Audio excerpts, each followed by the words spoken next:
Okay, here's the situation. I started my journey as an English major in September.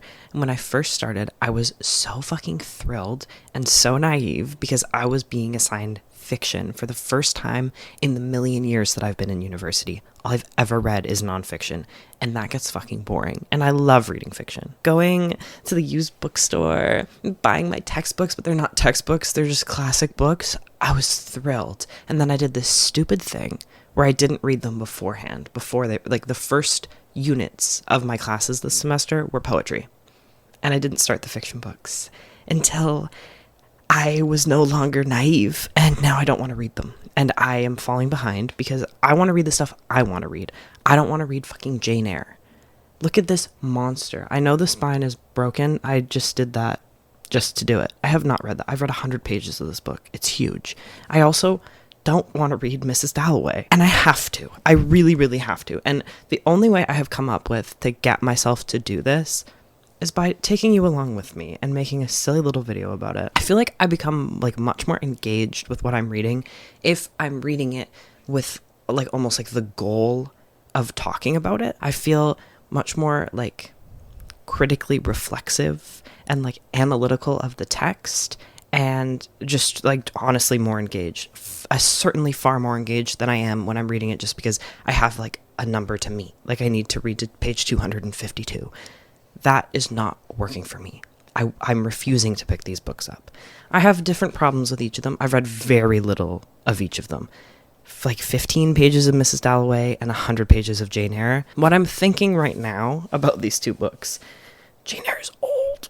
It was really fucking old. And it's really, really long. And that's hard to read. That's just difficult. And because I'm not doing anything with it. Like, it's not like read it and then write an essay about it. It's just like read it and then we'll talk about it in class. What I'm doing is not reading it, going to class, and then doodling the whole time, like not fucking listening. That's not working for me. I'm paying a lot of fucking money to be in university. I have to be paying attention in class. This, I think, is interesting, though. Like, I think it's kind of like this gothic literature, right? Where it's like, it has this sensational plot, and it is pretty plot heavy. I know it will pick up. It just hasn't quite done that yet. But I am excited about the gothic elements in this. The language is just very fucking dense. When did this come out? The 1800s? It's just going to be dense. This, Mrs. Dalloway, on the other hand, is not nearly as dense. But it's a lot more boring. I don't fucking care about Mrs. Dalloway. I don't care. I would like to, but I don't. I think I could read this in a couple of sittings, but it's just boring. I don't want to pick it up. I'm not all that interested in what happens to this woman on this day that she plans the party. I guess I'll tell you what these books are about. I don't really know. This follows a woman who's planning a party. Wow, I already got to that. Crazy. I have truly nothing else to say about it. This, oh my god, I don't know what to say about it either. This is Jane Eyre, and it follows Jane Eyre. And she's a woman, and she's an orphan. And there's a guy named Rochester. It's not a romance. It is a romance. Listen, like I said, I've read very little of this, and then I've gone to class and not really paid attention to what's happening in class, because I go and I'm like, I do want, my end goal is to read this before the semester finishes, so I don't want spoilers, because that's just going to push me farther away from wanting to read it. But I need to be paying attention, so I'm hearing little bits of what happens in Jane Eyre. Maybe I'll read the back. Oh, it is absolutely a romance. It's about the passionate love between Jane Eyre and Rochester. Forget what I said. I know what happens at the end of this. Unfortunately, I could not get myself to tune out the professor when she was talking about the end, which is annoying. But I'm trying to just forget everything that I've learned, start fresh, and be really, really engaged with it this time. We're doing this together. You're going to suffer along with me through these fucking books, particularly Jane Eyre. Like, this is going to take me a couple of days to read, because how many pages is this? 600? I really got to pick up the pace with this shit. We are fast approaching the end of the semester, and if I don't read this, I'm going to be screwed. This is like mostly what my class is about. I have to start being present in class, and that starts with reading Jane Eyre. So we'll just really quickly go over what the first 100 pages are about. It starts with her at 10 years old, and this is written as if it was a memoir. This was first published under the title Jane Eyre, an autobiography, because Charlotte Bronte didn't want to be known as the author. You know, women weren't really allowed to be authors. So it starts with Jane being 10 years old, and she is living at her aunt and uncle's house because both her parents have died. And her uncle's dead, and her aunt is mean, and so are her cousins, and everyone is horrible to her, and she ends up being sent away to a girls' school. This is where she first experiences that empathy. Like, she has just kind of lived a life of, like, isolation in her own home, and even though the school is not, like, necessarily a fun time, there are women and girls there who show her kindness. Her closest friend, who is this really interesting little character who has such a strong worldview and, like, kind of bounces off Jane, like, shows Jane what Jane thinks about the world. She dies of tuberculosis at, like, age 12 or something, and that is where I'm at. Jane is going to this girls' school. Most of this is going to be her as an adult, though, but I have not got there. She's like 10, 11, 12 maybe. I'm going to update you when I've got farther through this.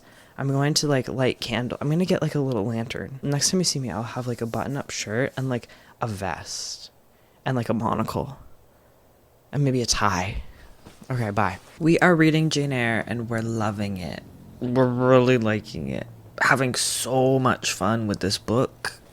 Just so compelled to pick it up because it's so fast-paced, and there's so much going on in this book that's 600 fucking pages long. So I would like to tell you that it's the next day, but it's really 2 days later, and I have read about 100 pages of Jane Eyre. I'm at page 200. I'm having a hard time with it. It's from 1847, so it's really dense, and there's, like, sprinkles of plot, but it feels like it's mostly description and boring conversations, and I don't really care about the characters, and this is, like, super character focused. Where I last left you off, Jane was attending this girls' school. She spends 8 years there. She graduates and then spends 2 years there as a teacher.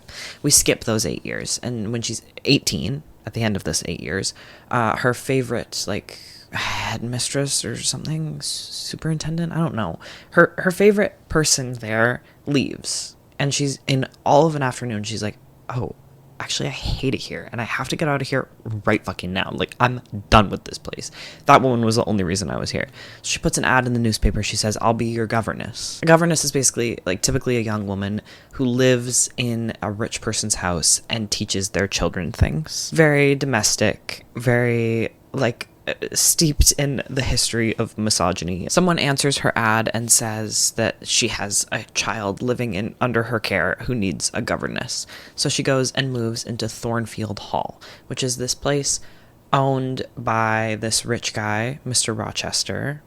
I've mentioned him, we'll get into it, but ran by this lady, Mrs. Fairfax, who is, like, sort of tangentially related to Rochester, but kind of just works there. He doesn't live there, he's not a resident, but she is, and she manages the household. And she manages his daughter, Adele, who is some age, maybe 6 or 7, and Adele is a little French girl, spent most of her life in Paris, and now has moved back into her father's mansion, and she needs a governess to teach her how to be a woman. So she spends months working as a governess here, and in some ways it's kind of a sweet gig just because the rest of her life has been so shit up until this point, but it also still is very isolating, which keeps with the theme of Jane Eyre's entire life. She just lives just stuck in these little houses, like these, it's just like these little vignettes of a life. She never goes, like, into a town or, like, really meets other people that aren't also living in the house she's living in. It's just been very, very isolated and very, very outside of, like,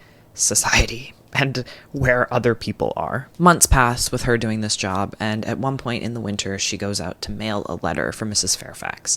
And she goes out at night to do this because she likes to take a nice little night walk. And on her way back, I think behind her, there's a man and his horse, and they slip on the ice and just fall spread out across the pathway.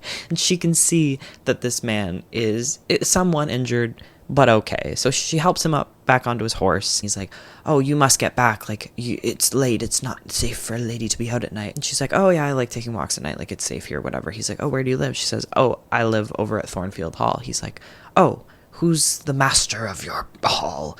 And she says, oh, it's Rochester. He says, do you know this man? What's he like? She's like, oh, he's not a resident there. I've never actually met him. Fast forward, she gets back to the house. Who's there but that guy? It's Rochester. He's like such a fucking weirdo, asking her questions about him. Like, truly, Rochester fucking sucks. And we'll get into that more because I hate this dude and it's a love story between her and him. And I just don't want it to be at all. I hope he dies in the end.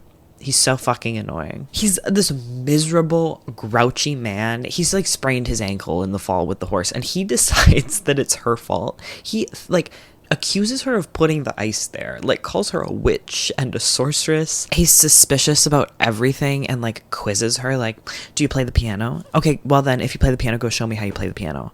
Oh, I heard you paint. Show me your paintings. I don't believe you painted these. Were these really yours? Or did you steal them from somebody and now you're just claiming they're yours? Like, he's such a fucking dickhead. He's rude and abrupt and cold. And he treats her as this like complacent, pliable vessel for him to like project anything onto and like just speak at.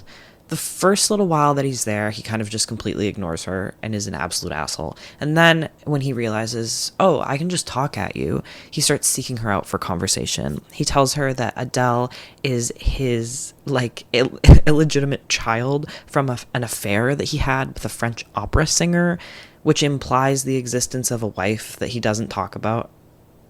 I know what happens there because I've been listening kind of in class, so but I'll save it. She starts liking him more and more, and she at one point decides that he's probably just a dick because of some grief in his past, and that she can fix him, basically. Deep down, he's kinder than this. He's just been made this way because of the circumstances of his life. One night, she's lying in bed, and she's, like, kicking her feet thinking about him. And she hears this demonic laugh. And this is a laugh that she's heard before, and it's this very singular laugh that one of the servants in the house has. Grace. She's important, kind of, maybe. She hears this laugh, and she's all freaked out, and she already can't sleep. So she goes outside, and she sees smoke billowing out of Rochester's room. And so she goes in, and his bed, and, like, the curtains around his bed are completely in flames. And he's asleep in the middle of them. And she's, like, shaking him, trying to wake him up. He doesn't wake up. So she starts throwing buckets of water on him until the fire goes out, and he's absolutely soaked. He wakes up, he says, is there a flood? She's like, no, there's not a flood. Your bed was on fire. Like, a candle must have lit it up. And he was like, you witch, you sorceress, you set me on fire. She's like, no, I fucking didn't. And he's like, oh, okay, no, you didn't. I have an idea. I think I know what happened. So he goes out. He says, stay here. He goes out. He comes back. He says, I know what happened, but you don't need to worry about it. And he swears her to secrecy. But Jane is hooked on this laugh that she's heard, and she's certain that this servant named Grace is the cause of this, and she becomes more and more convinced that Grace is evil. The entire next day after this fire thing happens, she's waiting for him to call on her because he's been calling for her like late at night to talk to her because, you know, she's just an object for him to talk at. He doesn't, though. And she spends all day thinking of all the things that she wants to say to him, mainly because she is sworn to secrecy and he's the only person who she can talk to about this weird fire and about her suspicions about Grace. She finally learns that he left to go party with the boys. He's at someone else's house partying, and she's asking Mrs. Fairfax about what's happening at this house. Mrs. Fairfax is telling her about all the women that will be there, including Blanche. She becomes very jealous of Blanche. Blanche is described to Jane as a beautiful woman with a beautiful singing voice. She's a woman of affluence. She's basically everything that Jane is not. And Jane's realizing, like, fuck, I'm in love with Rochester and I really don't want him to be near this woman. But she's like, no, I'm so stupid. There's no way. Why would I ever think Rochester would like me? Like, just because he's using me for conversation doesn't mean anything. I'm such an idiot. I have to focus on my job. I have to get Rochester out of my head. So she ends up painting an image of what she thinks Blanche would look like, and then also doing like a chalk drawing of herself and being like, look how meek and poor I am, and look how beautiful she is. Like, every time she thinks about Rochester, she looks at these two, like, drawings side by side and convinces herself that she's unworthy of his love. He ends up being gone for 2 weeks, which is not abnormal. Rochester doesn't spend very much time at Thornfield Hall. He likes to go off and do his thing without really saying anything. So he's gone for 2 weeks, and then he sends a letter. And when they get this letter, Jane is absolutely convinced that it's going to say, I'm never coming back again. So Mrs. Fairfax is reading the letter, and Jane's holding her tea and her hands are shaking. Like, sure that she's not going to be able to see Rochester, and she's still in love with him. And Mrs. Fairfax says, no, he is coming back. He's going to be back here in 3 days, and he's bringing all of his friends and all of the women, and they're all coming to the house. And you are no longer governess. You got to be a servant for the next 3 days, because we have to clean this whole house, because they're all coming to stay here. So they're spending a lot of time preparing for Rochester and his big party of other rich people to come back to the house. As they're cleaning, and as Jane is taking up this kind of new job just for this little intermittent period of time, she's noticing Grace more and more, and she's noticing how Grace just kind of kind of lazes around, bosses people around, but doesn't really do much. So she sort of slyly asks the other servants about Grace, and they're like, oh yeah, Grace is very good at her job, and Grace gets paid a lot more than we do. We don't get paid 1/5 of what Grace gets paid. And Jane's like, why? Like, what is so special about this woman? And then the two servants start talking, and then one of them turns to the other one and says, does she know? And the other one goes, and then they stop talking. And Jane realizes that there is some secret at Thornfield Hall that she is being excluded from. There's some mystery here. That's where I'm at. I think Rochester is about to get home. What's really happening with me is that I'm finding this book so fucking boring. You're getting all of the most interesting parts, and you're like, that was 100 pages I just described to you. It's just so meandering. There's so many descriptions, and the language is so archaic. Like, I just never want to be reading a book that says, thought I, said she. My goal for today, I think it's a good idea to have two goals, one being completely unrealistic and one being what's actually going to happen. So my unrealistic goal is I want to read 200 pages. It's the late afternoon, so that's not going to happen. What's probably going to happen is I'll read 100 pages and I'll get past volume 1, and I'll be starting volume the 2nd tomorrow. Like, I don't want to read a book that says volume the 2nd. Say volume 2. I'm drawing the line. I truly hope that by the end of the night, I will have read 100 more pages of this book. I'm going to try my best. I'm going to push through. I'm brave, I can do this. Slowly but surely, I am making progress on this book. The last time I left you, she was waiting for Rochester and his group of friends to come back. They arrive, and everyone is obscenely rude to her all the time. They treat her like she's not there, but also she's required to be there all the time. Just nobody addresses her, but they do talk about her, and they talk about, like, the job of governess, which is what she is, and they, like, really look down on her. They talk about how they're incompetent and they're nuisances, all while knowing that she's, like, literally right there and can hear them. They're very, like, hoity-toity, posh, rich people, and they're very rude both to each other and in how they speak to her.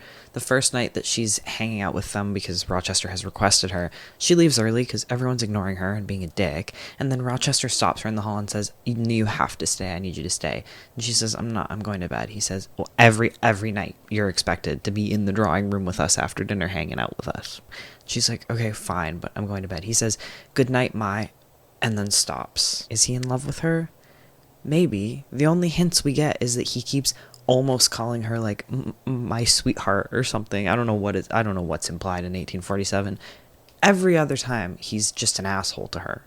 I hate Rochester. All these characters are so hateable. This group of people stays for, like, a couple of weeks. Jane really doesn't fit in with, like, the people of the house or the servants of the house. She's kind of just in this very lonely, isolated middle space, and each group is rude to her in different ways. But everybody seems to look down on her. But she also looks down on everybody else, particularly the rich women. She definitely thinks herself to be better and, like, more intelligent than other women in a way that can be kind of annoying. It does seem deserved because all the other women are so fucking rude, but it's also, like, it's grating. Like, I don't fucking care. I don't fucking care that you think you're so smart, Jane Eyre. Oh my god. One day, Rochester goes off to do something, and while he's gone, this man shows up, Mr. Mason, and he says, I'm here for Rochester. I'll just wait until he gets here. So he's hanging out, and then another person shows up. It's a fortune teller. And the fortune teller says, I want to tell the fortunes specific. It's like this old woman. She's like, I want to tell the fortunes specifically of the single ladies of the group, and I want to see them all individually.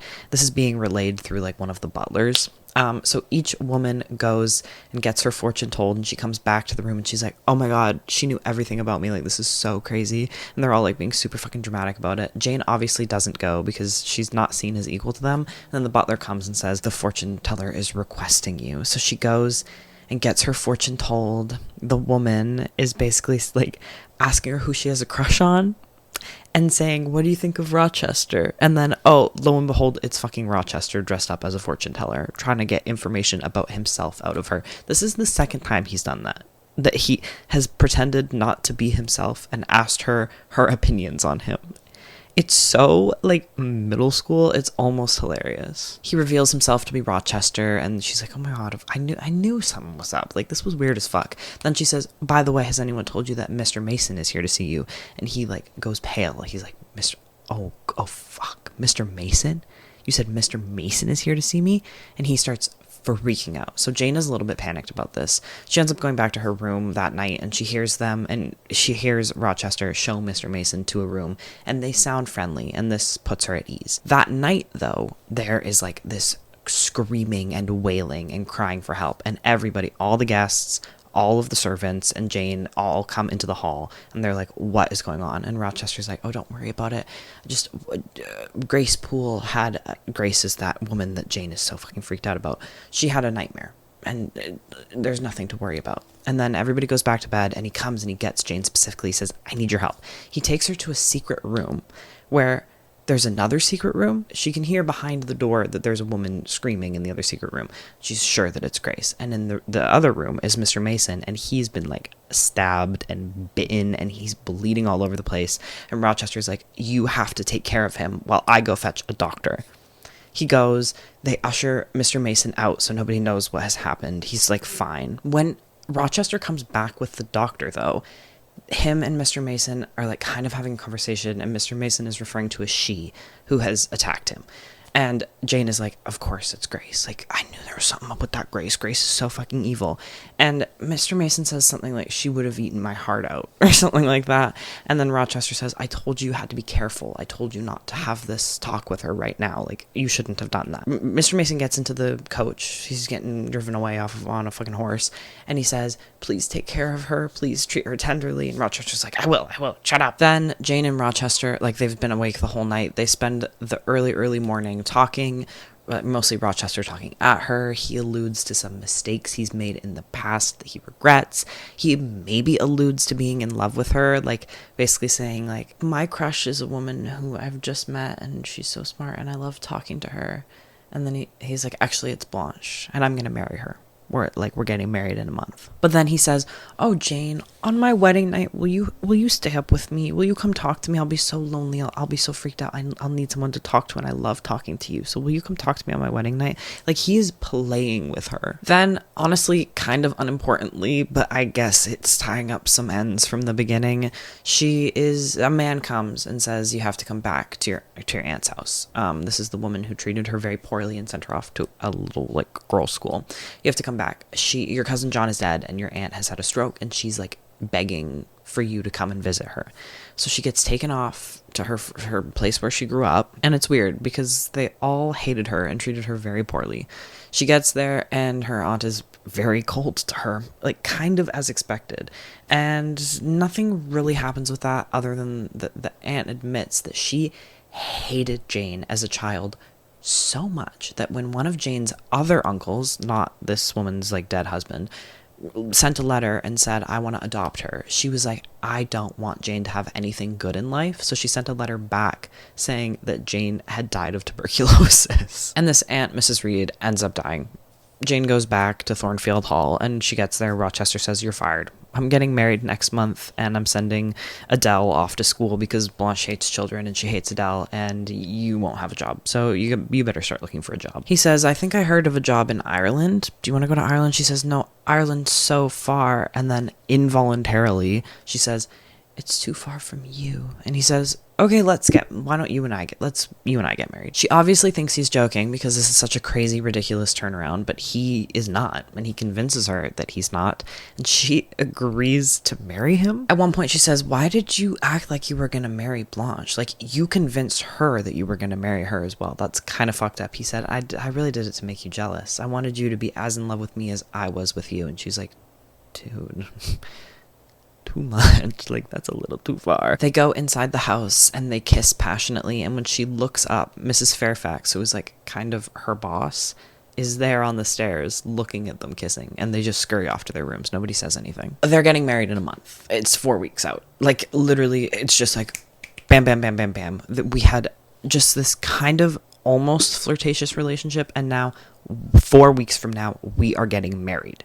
The night before their wedding, just cuts right to that. I wish the cat would stop meowing down there. The night before their wedding, she tells him, last night, confusing, it doesn't matter what the days are. Last night I saw a ghostly image and I need to tell you about it. She had woken up in the middle of the night and there was this like ghostly apparition figure in her room that had put her veil on, and she saw this woman, didn't recognize her at all because obviously she's gonna think it's Grace. She fucking hates Grace. Didn't recognize this woman, and the woman like freaks out, stomps on the veil and rips it. Rochester says, oh, that's weird. That's a little bit weird. It's probably just some dream. I bet it was a mix of dream and reality because the veil is actually ripped.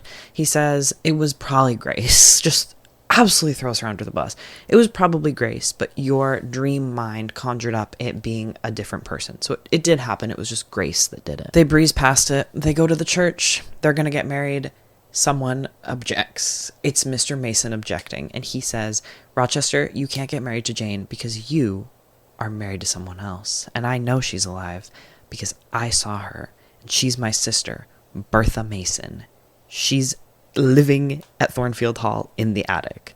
And Rochester's like, fuck. She is. It's true. I have been keeping this woman up in the attic of my house. He takes them back to Thornfield Hall. They go up to see this Bertha Mason woman.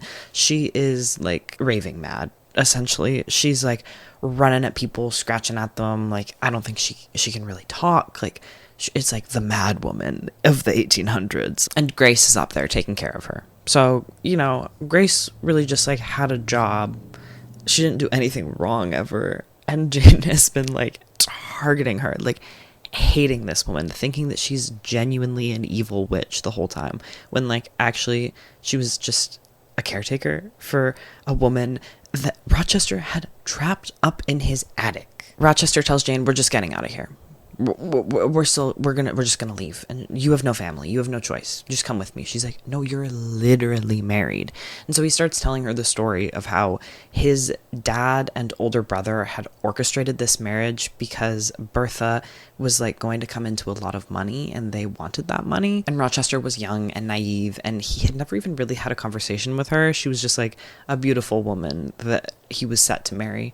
They get married and he realizes that she's not right in the head. Like, they can't have a conversation, and she just kind of falls more and more into her insanity over their marriage. So he locks her up in the attic because nobody really knew they were married. Jane pities him, but she still rejects him because she respects herself, even though she has no family and nobody to judge her for being like basically the mistress of this married man.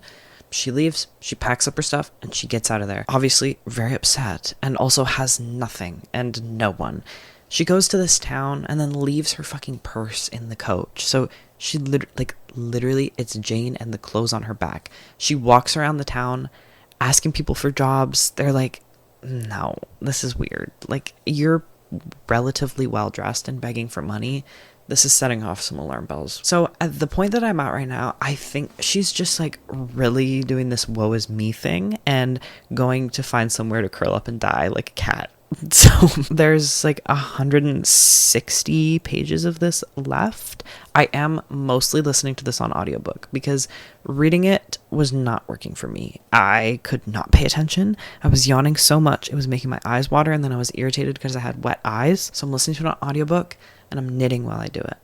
I'm not very good at knitting, so I'm not going to show you what I'm making, but it's a little dishcloth with a cat on it.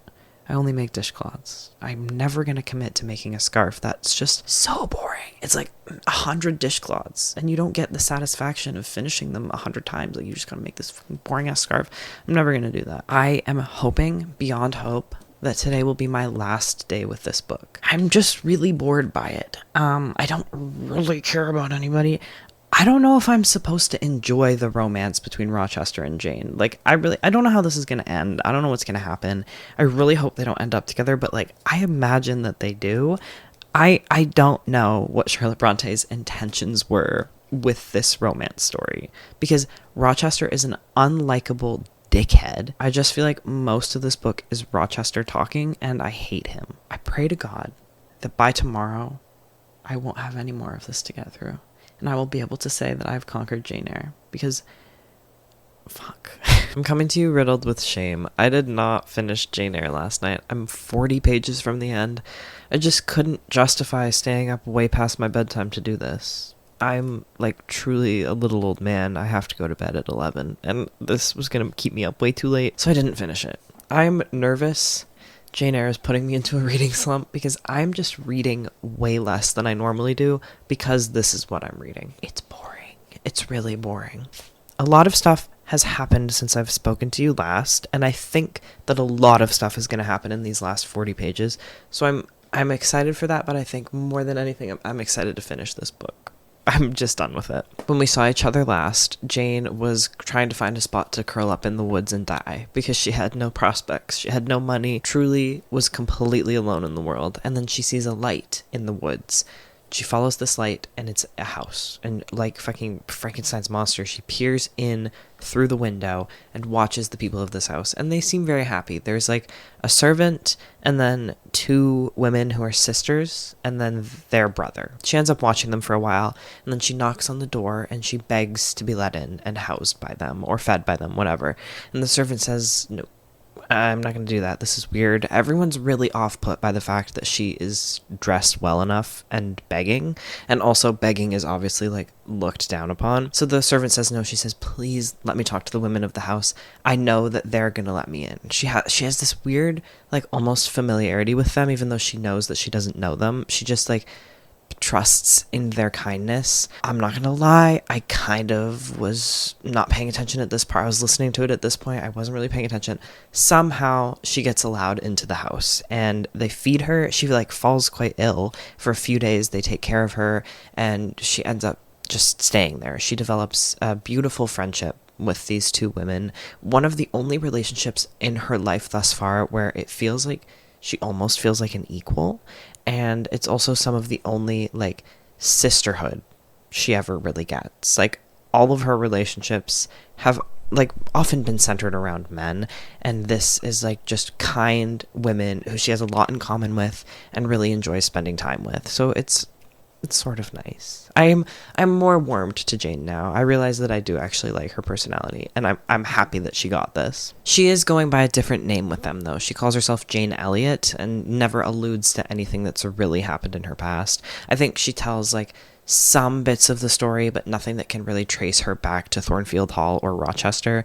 Probably because she's embarrassed. She also doesn't want to be found by Rochester or Mrs. Fairfax back at Thornfield. After a while of living together, the two women, Diana and Mary, have to go and work their jobs as governesses. They've been studying for this, and now they're leaving. And the brother, St. John, is also going to have to leave. I think he's a missionary. And so they don't have very much money. They don't have enough to like maintain the house, so they're going to board it up.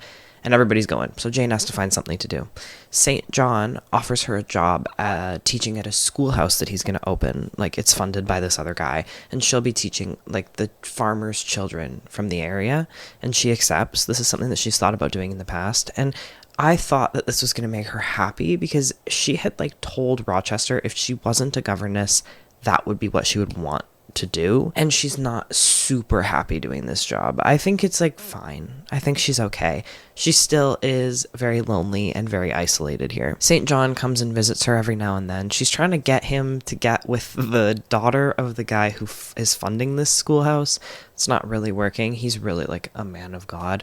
At one point, he's come and visited her, and he sees a piece of paper, and he like looks at it like eyes go big. And then she sees this and she says, what did you see? He says, oh, nothing. Don't worry about it. I just was lost in thought. But she sees that he has like slyly and quickly ripped off a piece of this paper. Tries to get it out of her head because she's like, there's no way I can know what was on that paper. He comes and visits her again and he starts telling her this story. And it's her story. It's this story of a young girl whose parents had died. She got sent to live with her aunt. Her aunt sends her to this girls' school. Then she works as a governess for Rochester. He's telling it. He's not saying that it's her, but they both know that he knows that she's Jane Eyre. And he pulls out the slip of paper and it says Jane Eyre on it. And she is very freaked out by this. She's like, why do you know this story? And he says that Mrs. Fairfax and Rochester are looking for her. They've like sent out notices in the newspapers, like they want to find where she's gone. They've looked all across England and they can't find her. But the most important thing is that her uncle, that man who had contacted her aunt and said that he wanted to adopt her, he has died and left her his entire fortune of $20,000, which is equivalent to like $2 million. It makes her rich. She has come into wealth for the first time in her entire life, and she's obviously incredibly overwhelmed by this, and she's a little bit confused about how St. John knows all of this, and so she pushes back, and he ends up telling her that he's her cousin, that this uncle was also his uncle, and like they are family. I don't know, it's convoluted. I don't want to get into how they're family, but they are. They're first cousins. And this is thrilling for Jane, far more than the money is. She's so excited to have family that likes her. This is not something she's ever experienced. She's never had like those blood bonds. And so she ends up splitting this fortune between the four of them. The women come back from their jobs as governesses and they all come to the house to stay there for Christmas. But she notices that ever since, like, she calls them her sisters and her brother, ever since they've become this family, this unit of four, St. John has been treating her even more coldly than he did before. He's kind of just a cold, rude guy, like all of the men in this story, but it's gotten worse. It's been exacerbated for whatever reason.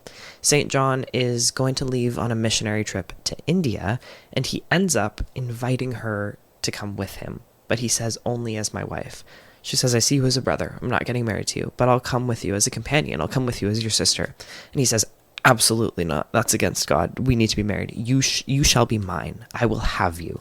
And she says no. And he is enraged by this. He's a lot more subdued than Rochester is. He has this kind of quiet rage. He'll come into the room at night and kiss his sisters goodnight, and he'll just completely ignore Jane. And she'll say, like, I would rather he struck me down. Like, this is awful. And in the weeks leading up to his departure, he's just not interacting with her at all, or if he is, it's so rude and he's so frustrating, and it just feels very unjust. Before he goes, like right before he goes, he pesters her about it again, and he acts like she has made a promise to do it and she's going to be breaking that promise, which is obviously like against God or whatever. She hasn't made a promise, and it makes no sense, because if he really thought that she had promised him that she was going to do this, would he not have been kinder to her over these few weeks? The most frustrating man in this story. Rochester's annoying. St. John is like, ugh. It feels a lot more real. He's a lot more realistic of a character, whereas Rochester is like this big kind of like flamboyant, excessive guy. St. John is very much more like sinister, but for some reason she thinks about it and she decides to marry him and go with him. I was physically reading the book at this point. I missed something. I don't know how she got to that conclusion when she was so strong in her belief that she didn't want to marry him. She didn't want a loveless marriage, and she saw him as a brother, and she wasn't interested in it. And then all of a sudden she's like, okay, I'll do it.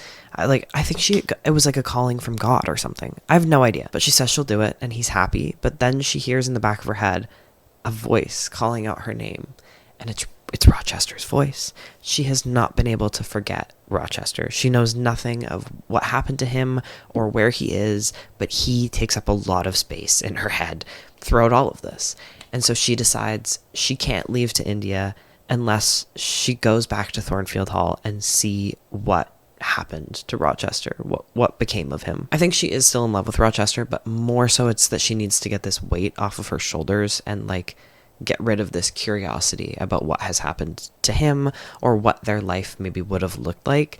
And that's where I'm at. I think she's just about to leave for Thornfield Hall. I know the ending of this book, so I know there are things that are going to happen. I wish I didn't, but also it is kind of compelling me forward, because if I didn't know that there was a kind of large event that closed this book, I'd probably think it would just be boring till the fucking end. I will see you in like an hour when I'm done with this goddamn book. I couldn't find a lantern, so I won't have like a little lantern and a little candlestick, unfortunately. I was really hoping I would, but I don't know where you get those, and I wasn't gonna try. I don't know why I did this. Like, now what do I do with the candle? Do I just hold it the whole time? I feel like I'm gonna drip wax onto my bed. I have done it. I've finished the last 40 pages of Jane Eyre, and I can't even put this book behind me, because now I have to write like an essay on it, and I'm probably gonna have to do a final exam about it. So I'm not even done with it. I don't even feel necessarily like there's a sense of satisfaction there, but at least I can stop reading it right now. So like I was expecting, she immediately goes to Thornfield Hall to find Rochester and see what has happened to him. She gets there and it is in ruins. It's completely burnt up. This is the spoiler that I knew happened. I thought that it was going to be an event that occurred with her present, not something that had happened previously, like while she was gone. But it is interesting, at the very least, thank God. She goes to the inn nearby and asks about what's happened, and she's struck with fear because she has no idea, like, had Rochester died in this? She's coming to find him. She learns Rochester hasn't died, and she learns the story of this fire. Rochester had isolated himself once Jane had disappeared. He pushed everybody out of the house. Obviously, Bertha was still in there, and I think a few servants just to keep up with the mansion, but he very much kept to himself. He never crossed the boundary of the property. He stayed in there. One day, Bertha escapes from her fucking confines in the attic, tries to set his bed on fire. He's not sleeping in it, but she does end up setting the entire house on fire. Rochester ushers everybody out of the house, and he won't leave the house until everyone's out. But he can't find her. She has gone to the roof and is, while the building is burning, and is like screaming nonsense from the roof, and then she jumps off. Fucking splatters her brains all over the pavement. It's horrific. Rochester runs down, but he gets hit by like a falling beam, and he ends up going blind and also losing his left hand. You know, disability is not treated all that delicately in 1847, but it was better than I was anticipating when that came up. I was like, oh, fuck. Like, the guy telling the story started saying, like, he would be better off dead than disabled in any way. But it ended up being okay for the time. Jane is like, I gotta go find him. She's kind of relieved that he's only gone blind. She thought that he had like gone mad and she wanted to rekindle her relationship with him. So she goes and she finds him living at this manor with some of his servants that he had. I don't fucking know. He's there. He's blind. He's so relieved and happy. He thinks that she is like an apparition. Like, he thinks that he has gone mad and that he's imagining Jane being there because it's all he's ever dreamed of. Jane decides to marry him again, and they get married in like 3 days. Bertha's dead now, so she's not a mistress. She ends up like kind of being his caretaker, but it seems like they have a very happy relationship. We learn that she's telling this story from 10 years after their marriage, and that they have lived together and loved each other for those 10 years. I still fucking hate Rochester, and I hate that they ended up together. He's like weirdly jealous of her cousin, even before he knows that her cousin, like St. John, asked her to marry him. He's like, you were with a man. There was a man living with you. He's like asking all these fucking jealous questions. I just think Rochester's like such a fucking dick. He ends up regaining some of his vision, so she doesn't have to lead him around anymore, but he can't really read or write. And they have a kid, and like kind of it ends happily ever after. Her sisters get married to 2 different men. That'd be weird if they got married to the same man. I don't know why I said it like that. And they visit each other often. They have good relationships. That's the end of the book. What I think about this book is kind of what I think about other huge classics that I've read. Actually, the only other huge classic that I've read, which is Crime and Punishment. Which is that, while reading it, I hate it. And I want it to be over with, and I think that it's so dense and so boring. But then I sit with it, which I have not sat with this. I finished this like 10 minutes ago. I sit with it, and I realize why it's a classic and why people like it, and I appreciate what it does, but I just can never make myself enjoy the experience of doing it. I think that this deserves its title as a feminist piece of literature. I think that it really interestingly explores gender dynamics of the 1800s. Women are treated as so disposable. Even like Adele, the kid that she was a governess for, they just send her off to school. That's what happened to Jane, and it was not good for Jane.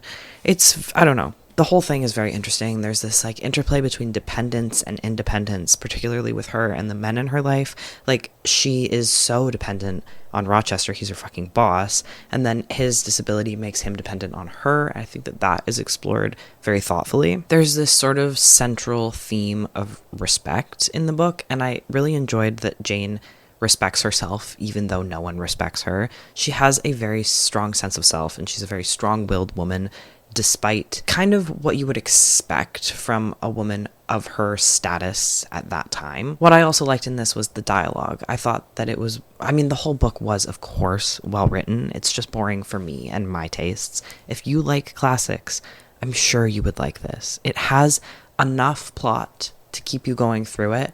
I just, like, for me personally, wish it was 300 pages. I think I would have loved it if it was shorter. It's just very dense because it is so old. But the dialogue is very, like, cutting and kind of sensational and almost, like, juicy. Like, I want to know what they're saying to each other and how they're saying it and what's being left out. It's very well done. I just didn't enjoy reading it because it's long and it's old.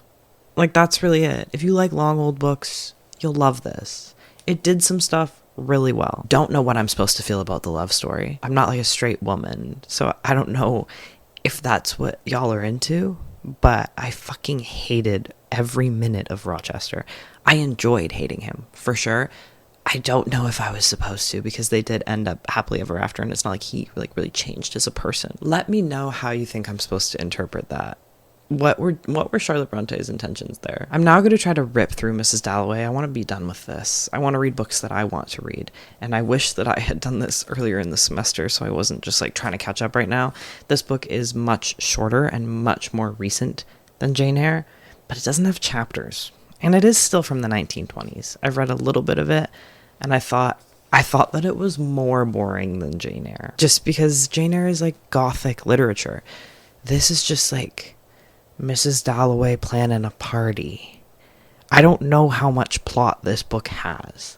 I haven't read any of it. I don't know anything about it, so don't come for me. But from what I know and what I've heard in class, the little glimpses that have gotten into my head, I don't know how much plot this fucking book has. I think there's like maybe a touch of lesbianism in it. So I'll see you again when I am somewhere in the midst of Mrs. Dalloway. Hello there. I have finished Mrs. Dalloway. I read it really quickly. I can't really tell you about the plot because it really doesn't have very much plot. It's mostly just vibes and people being stuck in memory and like thinking about the past. So I'm just going to talk about like the themes, or maybe a little tiny bit of plot. This is following a woman named Clarissa Dalloway, who is kind of in like the upper echelons of British society in the 1920s. She is married to a member of parliament, this conservative guy, Richard Dalloway. We don't really know all that much about Richard Dalloway. He's not important like in characterization, but he is an important character, like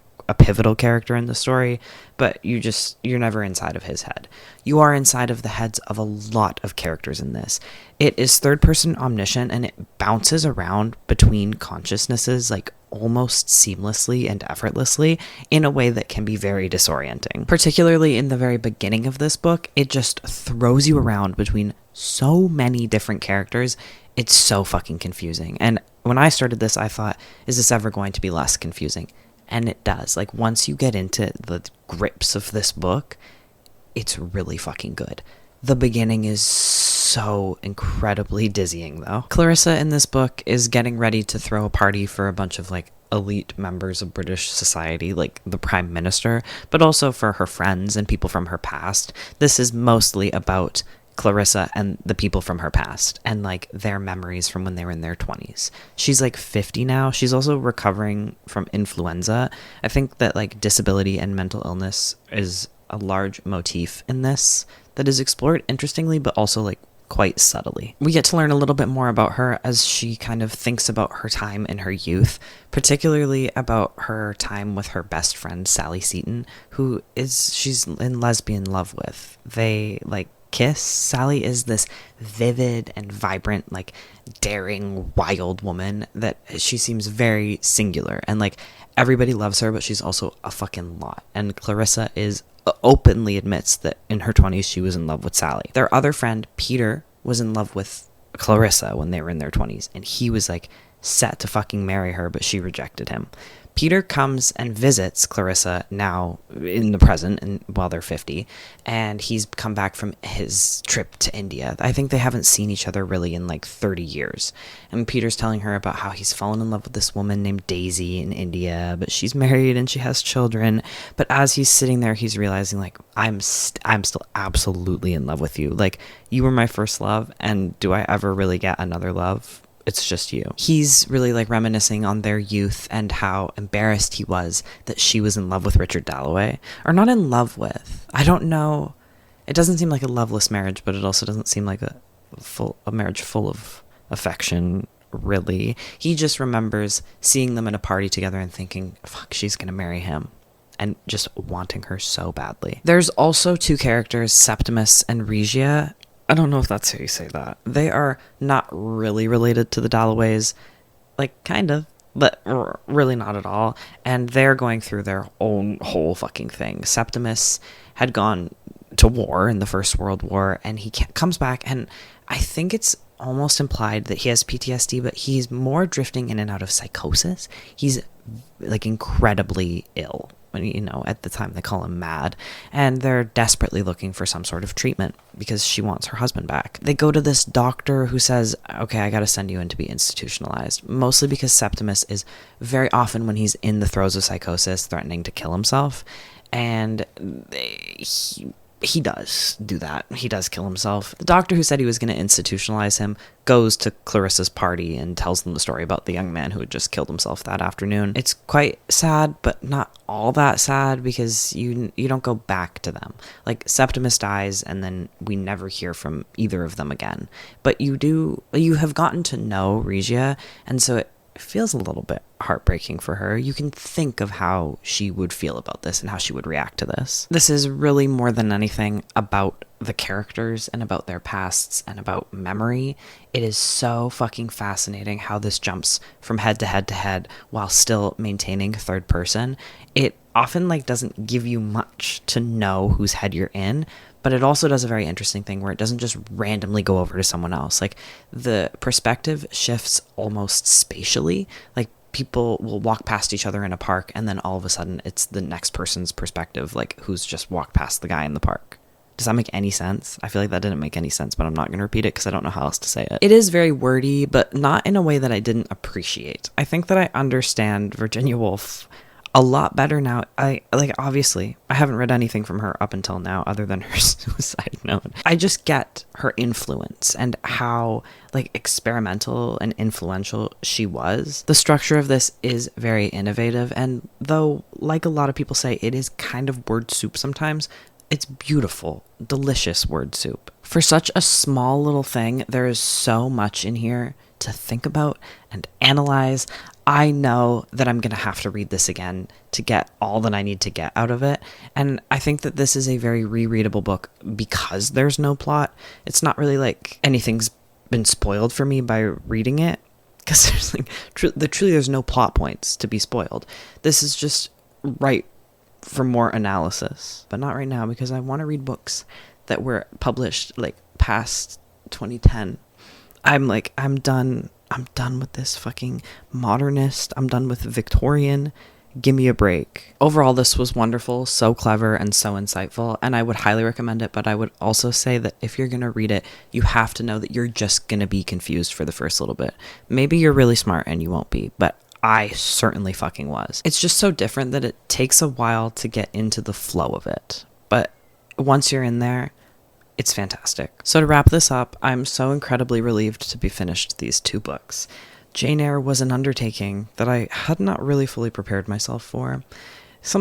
A heartbreaking turn of events is that I went to class today, and we're done talking about Jane Eyre. I just was just one class too late. I could have at least, if I had finished it by last Thursday, I could have at least got one class in where I had read Jane Eyre and we were talking about it, but that never happened. We've moved on as a class. So I think what I have learned more than anything from this video is that I have to do my fiction readings ahead of time. I'm not going to do this again. I'm probably going to do this again, but I really hope not to. I hope that next semester, maybe I'll make a video like this, but like in January, not late October. That's really all I have to say. Thank you for watching. Goodbye.